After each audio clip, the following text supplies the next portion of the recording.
Hello everyone, I hope everyone had a great weekend and ready for the new week. So today we are going to introduce more about the graph of sine and cosine x. You may wonder we actually just introduced a graph of that, and I hope you still remember we mentioned something about the period, amplitude, and also midline. So how do we use this to analyze the feature of the periodic functions? And so today we are going to instead of just work on y equal to sine x, we are going to put a number in the front of the sine x, and we are going to might add or subtract the number to see how the graph look like. So that will be the focus on today. So before we started, we were going to use a graphing calculator to get some graph and use that to analyze. So let's check that. First, let's check this. Okay, so for the ones, when you see that, you probably already know that this is actually the decimals. So let's use this to get some graph we can see. So first, let's get the y sine x graph. And as you can see, whenever we analyze this kind of thing, we actually focus on. So let's quickly review. We know the highest one and the lowest one is 1, -1. And also we know the cycle, we see one period from 0 to 2 pi. So that's why the period is 2 pi. And also from the highest point to the midline, and midline is here, which is, you can say x-axis or you can say y equal to 0. And also the amplitude, we just write as a to save our time, from the highest point to the midline or from the lowest point to the midline, which is 1. Okay, so that's a basic information for that. Now let's check another function.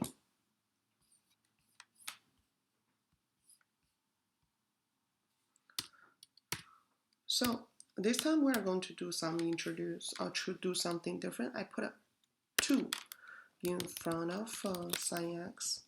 And let's check. What do you notice? So some students might notice that if we just focus on the period from 0 to the 1 cycle here, we still see 1 cycle here, right?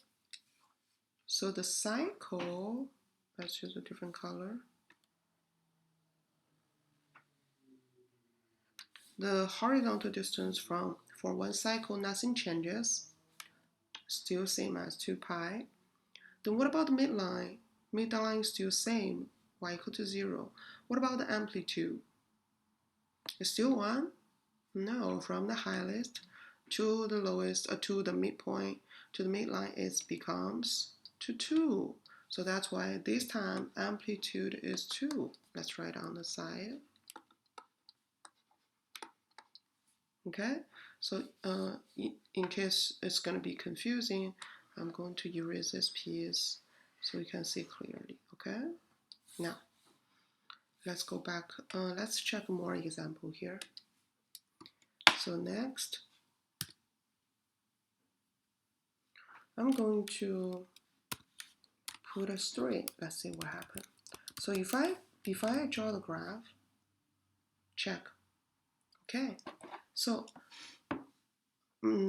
based on the 3 functions we have here, sine, 2 sine, 3 sine x, some students already noticed that the number in front of which quantities actually keep changing based on this number.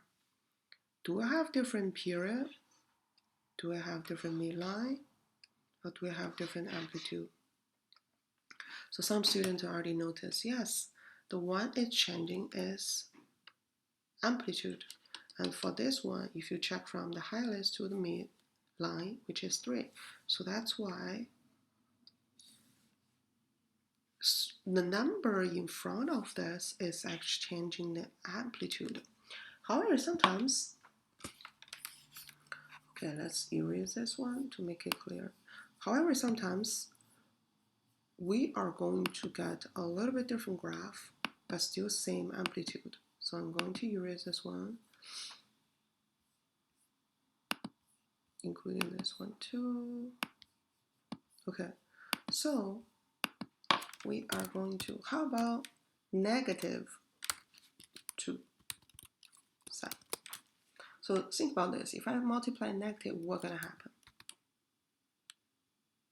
Okay, and also to compare, I'm going to put y to sine x together. Okay, let's check. So the black one is 2 sine x, and -2 sine x is purple one. So what do you notice between these two? Some students already noticed upside down, right?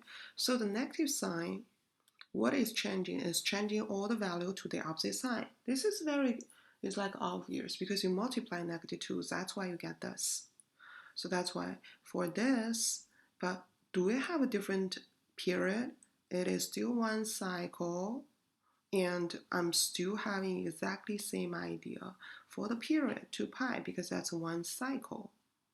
Amplitude from the lowest to the midline or from the highest to midline is still 2.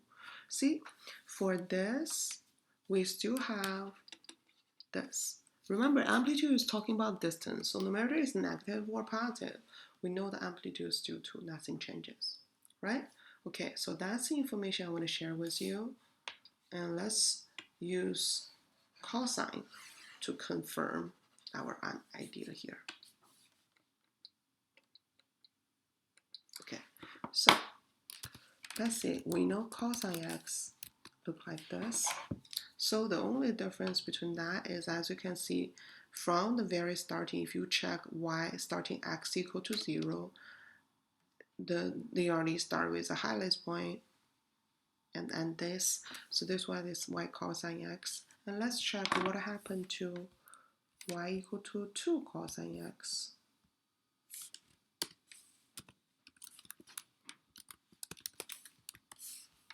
As you can see, the only difference between cosine and 2 cosine x is like stretching vertically. So before the amplitude is 1, and now the amplitude is 2. Okay? So that's the only difference. Now, before we come to the conclusion, I'm going to add more factor here.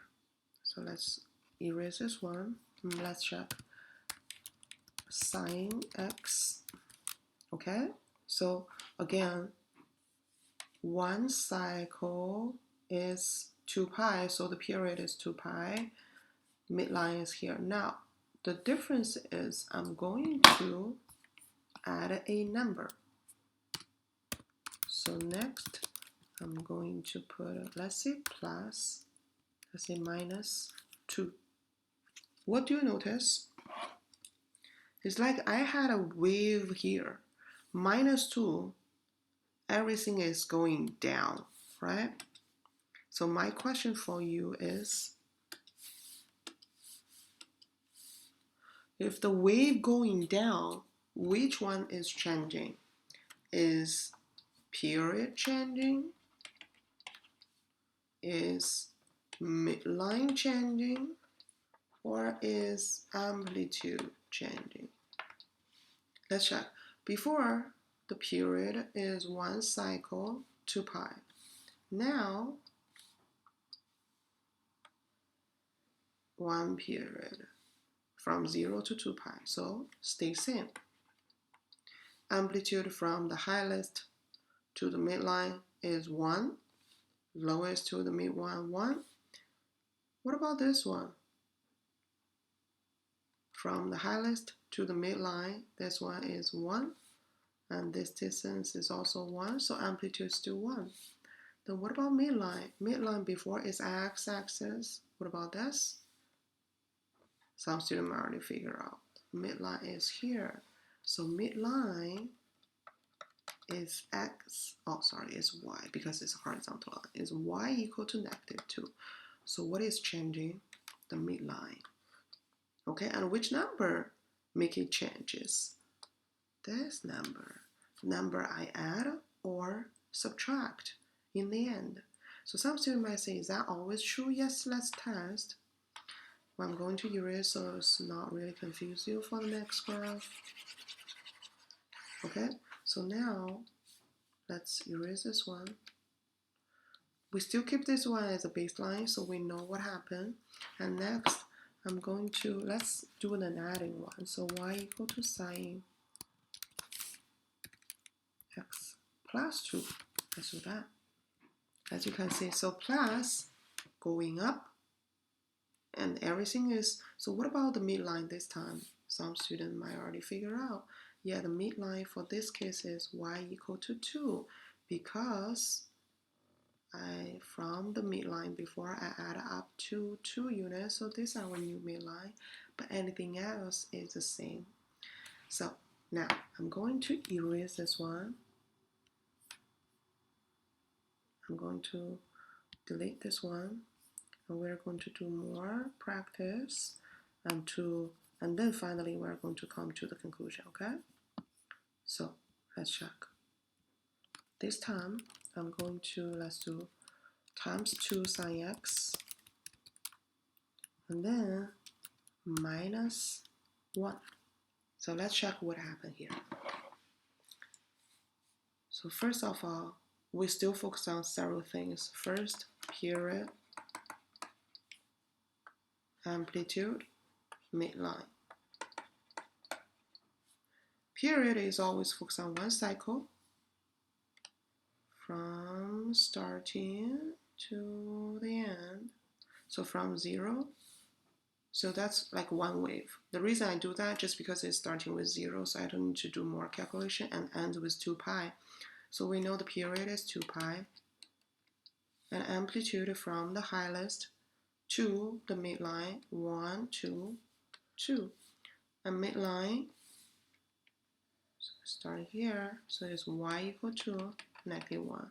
And this number gave us amplitude, and this number gave us midline. Okay, so I think we're ready for the conclusion. So no matter it's sine or cosine, just because the period is actually stay the same for 2 pi, the only difference is a wave looks different, but we follow the same conclusion. So if we have y equal to a sine x plus c, or this kind of thing, and we can get a conclusion is period for this two function look like this, it's going to be 2 pi because they follow the same period. And amplitude, some students might say it's a number a. However, I put a value here, it's always that. But one thing I want to remind you, if I put a -3 or -2, this kind of number, it will not original value, is actually positive value. So that's why we put an absolute value of the number a. So whatever the number we here, we always choose the positive side of that. And midline will be controlled by this number. If I add a number, we move up. If I subtract a number, we're moving down. So midline depends on whatever the value here, y equal to c. If we plus a number, then for example, if I say, hey, y equal to sine x plus 1, then y equal to 1. But if I say y equal to cosine x minus 2, then this is y equal to -2. So that's how we use this one to do the midline. In next video, we're going to do several examples to figure out the function and also equation for the graph. Okay? See you soon.